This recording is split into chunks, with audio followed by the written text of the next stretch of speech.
S nocojšnjim koncertom Kraljevega filharmoničnega orkestra boste otvorili Ljubljanski poletni festival. Kaj bo prineslo letošnje festivalsko dogajanje?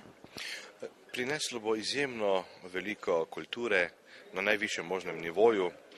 Že sam nocojšnji koncert z gosti iz Londona, ki so prav gotovo eden najboljših orkestrov na svetu.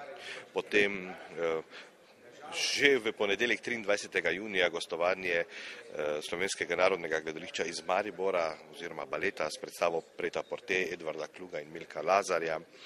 In pa kot uraden zaključek festivala orkester Maggio Musicale Fiorentino z Zubinom Mehto.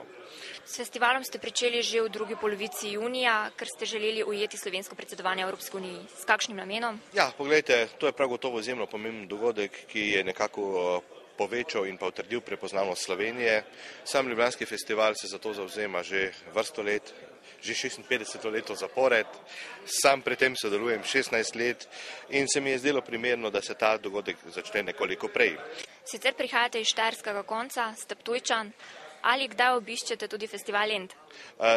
Sem ga že obiskal, upam, da ga bom tudi letos lahko. Gre za odličen festival, seveda drugačen kakor naš, vendar prav gotovo izjemno pomemben evropski festival, tako da jim želim ob njihovi otvoritvi, ki bo naslednji teden, vse najboljše.